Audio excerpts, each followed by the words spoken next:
ಕಾಂಗ್ರೆಸ್ ಸರ್ಕಾರ ಅಧಿಕಾರಕ್ಕೆ ಬಂದಾಗಿಂದ ಬಿಜೆಪಿಗೆ ಒಂದಲ್ಲ ಒಂದು ರೀತಿ ಆಹಾರವಾಗ್ತಾ ಇದ್ದಾರೆ. ಇದೀಗ ಕೇಸರಿ ನಾಯಕರಿಗೆ ಮತ್ತೊಂದು ಅಸ್ತ್ರ ಕೊಟ್ಟಿದ್ದಾರೆ. ಶಾಸಕರು ಸಚಿವರ ಬೆನ್ನಲ್ಲೇ ಅಧಿಕಾರಿಗಳ ಜೊತೆಗೆ ಸುರ್ಜೇವಾಲಾ ಸಭೆ ನಡೆಸಿದ್ದು ಬಿಜೆಪಿ ನಾಯಕರ ಕಣ್ಣು ಕೆಂಪಾಗಿಸಿದೆ. ಇದನ್ನೇ ಅಸ್ತ್ರ ಮಾಡಿಕೊಂಡು ಫೀಲ್ಡ್ಗಿಳಿಯಲು ಭರ್ಜರಿ ಪ್ಲಾನ್ ಮಾಡಿದ್ದಾರೆ. ಅಧಿಕಾರಿಗಳ ಜೊತೆ ಸಭೆ ನಡೆಸಿದ್ಯಾಕೆ ಸುರ್ಜೇವಾಲಾ? ಅಧಿಕಾರಿಗಳಿಗೂ ಸುರ್ಜೇವಾಲಾಗೂ ಏನ್ ಸಂಬಂಧ? ಅಧಿವೇಶನದಲ್ಲಿ ಕಾಂಗ್ರೆಸ್ ಕಟ್ಟಿ ಹಾಕಲು ಬಿಜೆಪಿ ಬಿಗ್ ಪ್ಲಾನ್. ಬಿಜೆಪಿ ಗರಂ. ಅಧಿವೇಶನದಲ್ಲಿ ಕಾಂಗ್ರೆಸ್ ಕಟ್ಟಿ ಹಾಕಲು ಬಿಜೆಪಿ ಬಿಗ್ ಪ್ಲಾನ್. ಕಾಂಗ್ರೆಸ್ ಸರ್ಕಾರ ಅಧಿಕಾರಕ್ಕೆ ಬಂದಾಗಿನಿಂದ ಒಂದಲ್ಲ ಒಂದು ರೀತಿಯಲ್ಲಿ ವಿಪಕ್ಷಗಳಿಗೆ ಆಹಾರವಾಗಿದೆ. ಶಾಸಕರ ಸಚಿವರ ವಿವಾದಾತ್ಮಕ ಹೇಳಿಕೆ, ಸರ್ಕಾರದ ಹಲವು ಇಲಾಖೆಯಲ್ಲಿ ಭ್ರಷ್ಟಾಚಾರದ ಆರೋಪಗಳ ವಿರುದ್ಧ ವಿಪಕ್ಷ ನಾಯಕರು ರೊಚ್ಚಿಗೆದ್ದಿದ್ದು ಕಾಮನ್. ಆದರೆ ಇದೀಗ ಕಾಂಗ್ರೆಸ್ ರಾಜ್ಯ ಉಸ್ತುವಾರಿ ರಣದೀಪ್ ಸುರ್ಜೇವಾಲಾ ವಿರುದ್ಧ ಬೀದಿಗಿಳಿಯಲು ರಣತಂತ್ರ ರೂಪಿಸುತ್ತಿದ್ದಾರೆ.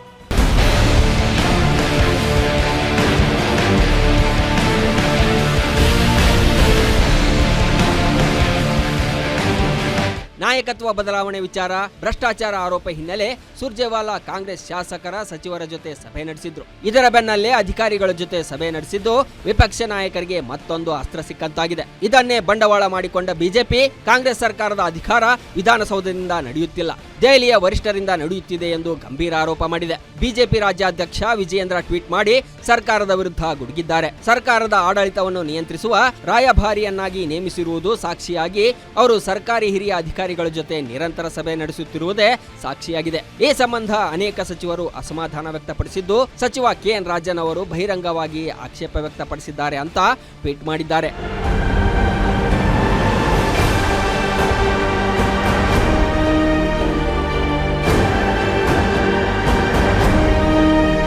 ಇದೇ ವಿಚಾರವನ್ನು ಇಟ್ಕೊಂಡು ಬಿಜೆಪಿ ನಾಯಕರು ಅಧಿವೇಶನದಲ್ಲಿ ಪ್ರಸ್ತಾಪ ಮಾಡಲಿದ್ದಾರೆ. ಅಲ್ಲದೆ ವಿಪಕ್ಷ ನಾಯಕ ಆರ್ ಅಶೋಕ್ ಅಧಿಕಾರಿಗಳ ಜೊತೆ ಯಾವ ವಿಚಾರಕ್ಕೆ ಸಭೆ ಮಾಡಿದ್ದಾರೆ, ಸಭೆಯಲ್ಲಿ ಏನೆಲ್ಲ ಮಾಹಿತಿ ಕಲೆ ಹಾಕಿದ್ದಾರೆ ಎಂದು ಅಶೋಕ್ ಮಾಹಿತಿ ಪಡೆಯಲಿದ್ದಾರೆ. ಸದನದಲ್ಲೂ ಈ ಬಗ್ಗೆ ಪ್ರಶ್ನೆ ಮಾಡಲಿದ್ದಾರೆ. ಯಾವ್ಯಾವ ಅಧಿಕಾರಿಗಳ ಜೊತೆ ಸುರ್ಜೇವಾಲಾ ಸಭೆ, ಅಧಿಕಾರಿಗಳಿಗೆ ಏನೆಲ್ಲ ಸೂಚನೆ ಕೊಟ್ಟಿದ್ದಾರೆ, ಯಾವ ಇಲಾಖೆಯ ಅಧಿಕಾರಿಗಳ ಜೊತೆ ಸಭೆ ನಡೆಸಿದ್ರು, ಅಧಿಕಾರಿಗಳ ಜೊತೆ ಸಭೆ ನಡೆಸೋ ಅಧಿಕಾರ ಯಾರು ಕೊಟ್ಟರು, ಇದು ಸಂವಿಧಾನ ವಿರೋಧಿ ಕೃತ್ಯ ಎಂದು ಮೈತ್ರಿ ನಾಯಕರ ಆಕ್ಷೇಪ. ರಾಜನ್ನ ಹೇಳಿಕೆಗಳನ್ನು ಪ್ರಸ್ತಾಪಿಸಿ ಸರ್ಕಾರಕ್ಕೆ ಮುಜುಗರ ತರಲು ಪ್ಲಾನ್. ಇನ್ನು ಸಂಸದ ಕೆ ಸುಧಾಕರ್ ಕೂಡ ಸುರ್ಜೇವಾಲಾ ವಿರುದ್ಧ ಗುಡುಗಿದ್ದಾರೆ. ಸಿದ್ದರಾಮಯ್ಯರಂತ ಅನುಭವಿ ರಾಜಕಾರಣಿಗೆ ಇದು ಅಪಮಾನ. ಸಿದ್ದರಾಮಯ್ಯ ನಾಯಕತ್ವದಲ್ಲಿ ಹೈಕಮಾಂಡ್ಗೆ ನಂಬಿಕೆ ಇಲ್ಲ. ಸುರ್ಜೇವಾಲಾ ಹಾಗೂ ಅಧಿಕಾರಿಗಳಿಗೆ ಸಂಬಂಧ ಏನು? ಸಂವಿಧಾನದ ಯಾವ ನಿಯಮದ ಅಡಿಯಲ್ಲಿ ಅಧಿಕಾರ ಕೊಟ್ಟಿದೆ ಎಂದು ಪ್ರಶ್ನಿಸಿದ್ದಾರೆ.